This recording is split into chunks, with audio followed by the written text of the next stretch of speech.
तो जो next topic है हमारा वो है स्टेजेस ऑफ बिल। ठीक है, इससे पहले प्रीवियस टॉपिक में हमने जो करा था वो किया था राज्यसभा लोकसभा के पावर्स को हमने किया था।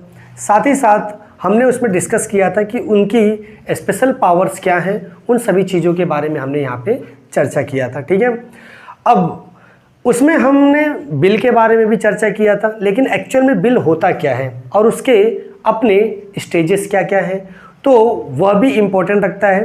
तो उन्हीं बिल के स्टेजेस के बारे में हम यहाँ पे क्या करेंगे, डिस्कस करने वाले हैं। ठीक है, कि एक बिल किन किन स्टेजेस से होके गुजरता है, ठीक, जिसके बिहाफ पे वह एक बिल बनता है, एक कानून बनता है और वो एक्ट का रूप ले लेता है। ठीक है, जैसे आपने कई बार नाम सुना होगा कि फार्मर्स बिल लो, जीएसटी बिल, ठीक है, सीएनआरसी बिल, कई बार ये हाल ही के दिनों में काफ़ी ज़्यादा क्या रहे थे, चर्चा में रहे थे। ठीक है, तो अब कोई भी बिल लाया जाता है पार्लियामेंट में तो किन किन स्टेजेस से होके वो गुजरता है और फाइनली वह कानून का रूप बन जाता है या फिर एक एक्ट बन जाता है और वो ओवरऑल नेशन में क्या हो जाता है, लागू हो जाता है। ठीक है, तो ये कुछ स्टेजेस हैं, उन्हीं को हम यहाँ पे क्या करेंगे, स्टेप बाय स्टेप डिस्कस करेंगे। और अगर हम एग्ज़ाम के पॉइंट ऑफ व्यू से देखें तो यहाँ से आपका करीब करीब 4 से 5 मार्क्स का क्वेश्चन बन सकता है। It means examination point of view से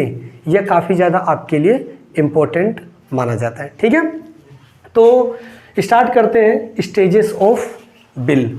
और जो पहला स्टेज है बिल का वो है आपका इंट्रोडक्शन ऑफ द बिल, यानी सबसे पहले किसी भी बिल को निचले सदन में लाया जाता है। यानी सपोज़ कोई भी ऐसा मुद्दा, कोई ऐसा मैटर, ठीक है, उसको बिल का फॉर्म आपको देना है तो सबसे पहले वो बिल आपका कहाँ पे जाएगा, लोकसभा में जाएगा। और उसी लोकसभा में ये जो बिल पेश किया जाता है, ठीक है, देखिए अभी बिल नहीं बना है, सिर्फ अभी इसको क्या किया जा रहा है, एक प्रोसीजर के तौर पे उसको लागू किया जाएगा या फिर उसमें वहाँ पे डिस्कशन किया जाएगा।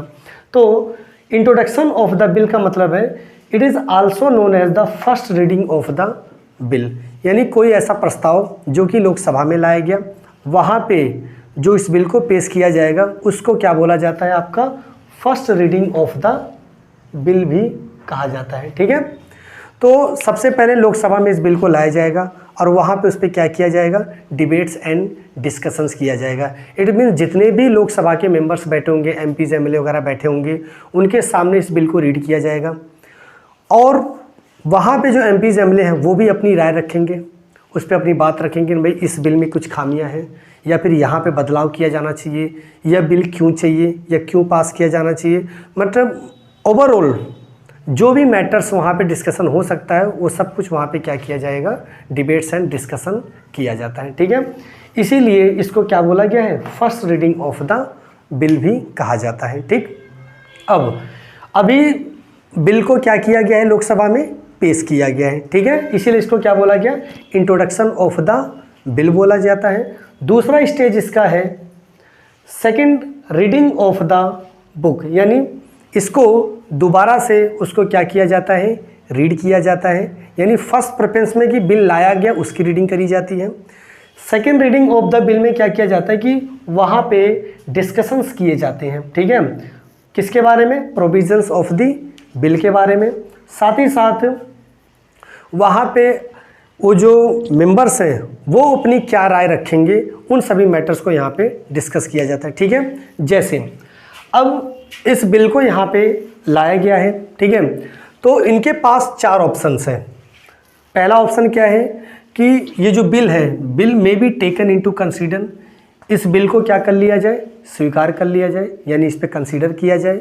दूसरा इनके पास ऑप्शन क्या है कि इस बिल को रेफ़र कर दिया जाए किसी एक कमेटी ऑफ द हाउस को।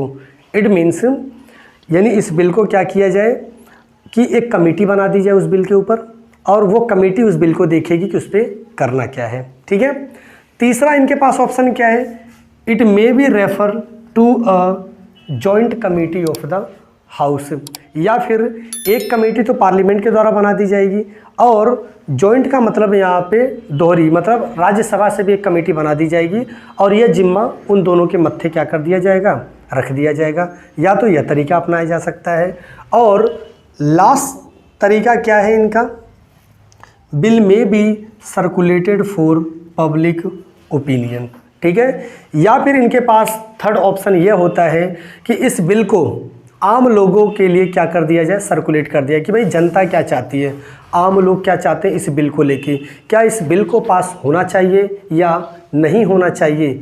इन सभी पे ओपिनियन के लिए किसको दे दिया जाना चाहिए, पब्लिक को सर्कुलेट कर देना चाहिए कि भाई पब्लिक इस पर क्या सोच रही है या फिर पब्लिक इस पर अपना मत क्या रख रही है इस बिल को लेके, ठीक है।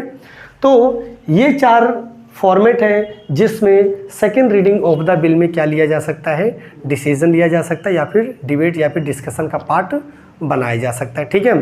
सपोज इन्होंने कमेटी बनाने के ऊपर क्या कर ली, अपनी राय डिसाइड कर ली कि भाई इस बिल के ऊपर क्या बना दिया जाना चाहिए, कमेटी बना दिया जाना चाहिए, यानी कमेटी को ये रेफ़र कर दिया जाना चाहिए, ठीक है। तो ऐसे में जब वो कमेटी के ऊपर अपनी राय मत कर लेते हैं तो उसी स्टेज को क्या बोला जाता है, कमेटी स्टेज बोला जाता है। यानी अब यह रिस्पॉन्सिबिलिटी या जिम्मा किसके ऊपर चली जाती है, आपके कमेटी के ऊपर चली जाती है। यानी अब इस पे जो भी डिबेट जो भी मतलब डिसीजंस होगा, ठीक है, या फिर इसमें क्या सुधार होगा, क्या सुधार किया जा सकता है या फिर क्या चेंजेस किया जा सकता है और उसमें खामियां क्या हैं, उन सभी पे कमेटी अपनी क्या करेगी, एग्जामिनेशन प्रोसेस को क्या करेगी, कंटिन्यू करेगी, ठीक।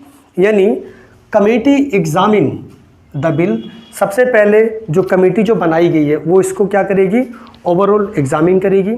एग्जामिन करने के बाद उसको डिटेल में जो भी एक्सपर्ट्स की टीम होती है, एक्सपर्ट की टीम यहाँ पे कौन है, जो कैबिनेट सेक्रेटरीज वगैरह जो होते हैं, IAS PCS अधिकारी होते हैं, उन सभी से यहाँ पे क्या करी जाती है, चर्चाएं करी जाती हैं, ठीक है।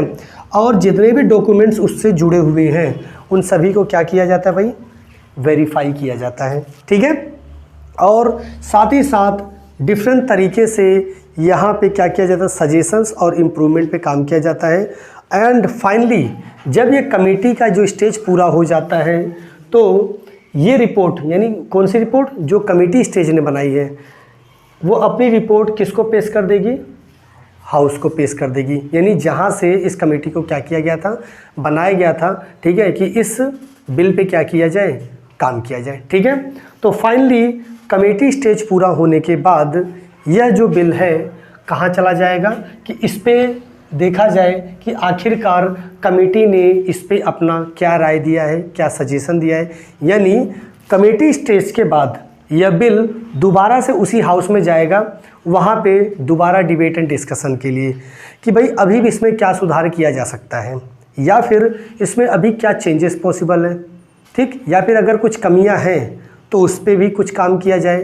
तो कमेटी स्टेज के बाद अगला जो स्टेज है वो कहाँ चला जाएगा, दोबारा उसी हाउस में जाएगा जिससे कि उस पर क्या किया जा सके, फर्दर वंस अगेन एग्जामिन किया जा सके। यानी मेड डिस्कशन एंड वोट।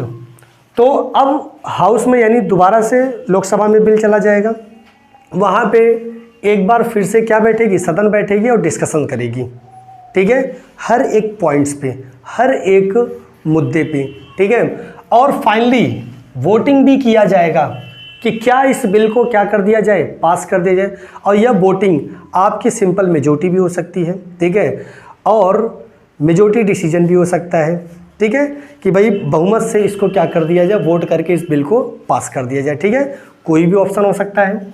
तो डिस्कशन होगा और वोटिंग करी जाएगी किसके ऊपर, इस कमेटी की रिपोर्ट के ऊपर, ठीक है। और अगर इस बिल को, यानी जब एक कमेटी बनाई गई थी, अगर कमेटी ने उस बिल को उसी समय क्या कर दिया होता, रिकमेंडेशन कर दिया होता, या फिर हम कह सकते हैं इसको अप्रूव कर दिया गया होता, तो आम तौर पे इस लोकसभा में यानी निचले सदन में इसको क्या कर लिया जाता, बिल का रूप दे दिया जाता, ठीक है। तो कहने का मतलब क्या है कि कमेटी स्टेज कंप्लीट होने के बाद यहाँ से दोबारा डिस्कशन एंड वोट होगा और फिर उसको बिल का रूप दिया जाएगा। लेकिन अभी भी यह बिल नहीं बना है, अभी नॉर्मल स्टेजेस से वो गुजरा है, ठीक है, क्योंकि अभी दूसरा सदन भी क्या है बाकी, जिसको हम राज्यसभा के नाम से जानते हैं, ठीक। तो अब यहाँ पे इसको कंसीडर कर लिया गया। तो जो अगला स्टेज है वो है third reading of the bill. Third reading of the bill, अभी भी हम किसकी बात कर रहे हैं, लोकसभा में ही बात कर रहे हैं, ठीक है। इसकी फाइनल रीडिंग करी जाएगी। तो थर्ड रीडिंग को आप एक तरह से कह सकते हैं फाइनल रीडिंग का भी दर्जा दे सकते हैं कि भाई अब ये लास्ट टाइम रीडिंग करी जा रही है, अभी भी कुछ खामियां हैं तो आप बता सकते हैं, अदरवाइज इस बिल को राज्यसभा को क्या कर दिया जाएगा, रेफर कर दिया जाएगा, फिर वहाँ पे अपनी कार्रवाई या सुनवाई होगी, ठीक। तो third reading is consider as the final reading and this debate, और यही डिबेट क्लियर करेगा कि क्या इस बिल को एक्सेप्ट कर लिया जाए या फिर इस बिल को क्या कर दिया जाए, रिजेक्ट कर दिया जाए, ठीक है। तो थर्ड रीडिंग में क्लियर हो जाता है लोकसभा में कि क्या इस बिल को स्वीकार कर लिया जाए या फिर इसको क्या कर दिया जाए, रिजेक्ट कर दिया जाए, ठीक है। अब सपोज इस बिल को क्या कर लिया गया, स्वीकार लिया गया कि भाई हाँ, लोकसभा ने क्लियर कर दिया कि इसको क्या किया जाए, बिल में कन्वर्ट कर दिया जाना चाहिए, इसको एज ए एक्ट बना दिया जाना चाहिए। तो उसके बाद यह बिल कहाँ चला जाएगा, bill in the other house, और यहाँ पे अदर हाउस का मतलब क्या है बच्चों, राज्यसभा, ठीक है। तो ये बिल कहाँ चला जाएगा, अदर हाउस, और अदर हाउस का मतलब है यहाँ पे राज्यसभा, और वहाँ पे भी एक लंबी डिबेट एंड डिस्कशन चलेगी, और ठीक वही सेम प्रोसीजर चलेगा जो अभी तक हुआ था, यानी जो अभी लोकसभा में चल रहा था कि क्या बिल को स्वीकार कर लिया जाए, क्या बिल को रिजेक्ट कर दिया जाए, या फिर इसके ऊपर एक कमेटी बैठाई जाए, या फिर इसको बिल को दोबारा से क्या कर दिया जाए, वापस भेज दिया जाए किसके पास, लोकसभा के पास, जिससे कि इस पे दोबारा से क्या करें, वो चर्चा करें और इस पे क्या करें, सुधार करें, ठीक है। तो वही सारा सेम प्रोसेस, यानी in this house all the same process has been follow, और सभी वही सेम प्रोसेस यहाँ पे भी क्या किया जाएगा, कंटिन्यू किया जाता है, ठीक है। और फाइनली यह क्लियर कर दिया जाता है कि क्या इस बिल को स्वीकार कर लिया जाए या फिर इस बिल को क्या कर दिया जाए, रिजेक्ट कर दिया जाए, ठीक है। अब मान के चलिए कि सपोज राज्यसभा ने इस बिल को क्या कर दिया, रिजेक्ट कर दिया, तो ये दोबारा बिल अब कहाँ चला जाएगा, लोकसभा में चला जाएगा डिबेट एंड डिस्कशन के लिए, ठीक है। या फिर अगर राज्यसभा ने 6 मंथ तक इस पर कोई डिबेट ही नहीं करा, इस पर कोई चर्चा ही नहीं करा और इस पर किसी तरह का डिस्कशन ही नहीं करा, तो ऑटोमेटिकली ही यह बिल क्या हो जाएगा, वापस हो जाएगा। और विथिन 6 मंथ के अंदर अगर कोई डिसीजन लेना होगा तो वह उस पर अपना क्या कर देंगे, डिसीजन दे देंगे, ठीक है।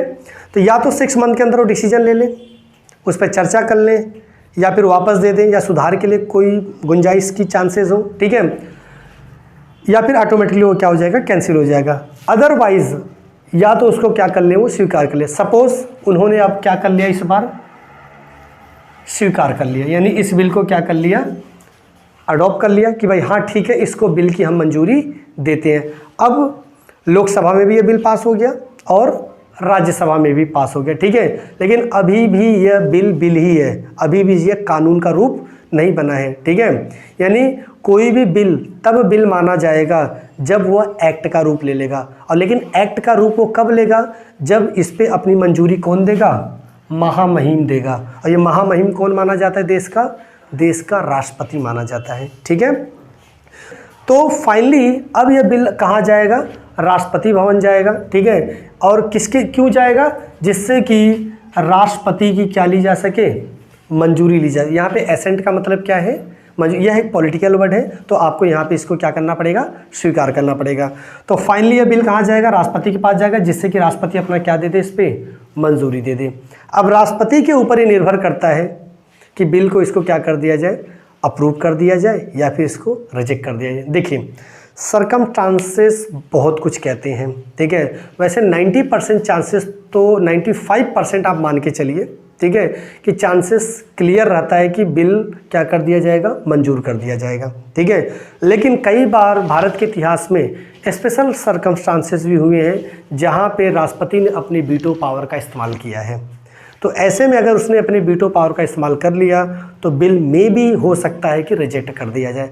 बट हम मान के चलते 95% से ज़्यादा केसेस में बिल को क्या कर लिया जाता है, या फिर राष्ट्रपति के द्वारा उसको क्या दे दिया जाता है, मंजूरी दे दिया जाता है। और एक बार राष्ट्रपति के द्वारा उस बिल को क्या दे दिया जाएगा, मंजूरी दे दिया जाएगा, या फिर हम कह सकते हैं उस पर अगर राष्ट्रपति का स्टंप लग जाता है तो फाइनली यह जो बिल होता है वो क्या बन जाता है, एक एक्ट बन जाता है, एक कानून बन जाता है। किसके लिए कानून बन जाता है? आपके लिए, आम जनता के लिए। और फिर वही आम जनता अपने एज अ फंडामेंटल राइट्स, अब एज अ फंडामेंटल ड्यूटी या फिर अपनी सुविधा के अनुसार कहते हैं इस कानून के अंतर्गत या उस लॉ के अंतर्गत ये हमें सुविधाएं हैं, ये हमारा अधिकार है, या फिर वो बिल है। ठीक है, जैसे 2002 में एक अमेंडमेंट किया गया था। ठीक है, तो राइट टू एजुकेशन, तो जैसे आप कहते हैं ना कि मतलब अकॉर्डिंग 86 अमेंडमेंट एक्ट 2002 के तहत we have a right to education, हमारे पास शिक्षा का अधिकार है। ये सरकार की जिम्मेदारी बनती है कि भाई हमें फ्री एंड कंपलसरी एजुकेशन दें। तो इस तरह से कोई भी चीज़ क्या बन जाता है, लास्ट में फाइनली एक्ट बन जाता है, कानून बन जाता है। ठीक है, तो यह तो थे कुछ आपके स्टेजेस ऑफ बिल। ठीक है, तो कोई भी बिल सबसे पहले कहाँ जाता है, आपका लोकसभा में जाता है, उसके बाद वही बिल आपका राज्यसभा में जाता है, और अंततः वो फाइनली राष्ट्रपति के जाता है, जिससे कि उसको क्या दी जा सके, मंजूरी दी जा सके, और उस बिल को एक एक्ट में क्या कर दिया जाता है, कन्वर्ट कर दिया जाता है। ठीक है, तो बाकी इसके जो बेसिक टॉपिक जो बचे, जो लास्ट टॉपिक बचे हैं, ठीक है, नेक्स्ट क्लास में वो सारे टॉपिक्स कवर कर लिए जाएंगे, और साथ ही साथ ये चैप्टर भी वहीं पे क्या हो जाएगा, एंड हो जाएगा। ठीक है, तो आज के लिए बस इतना ही।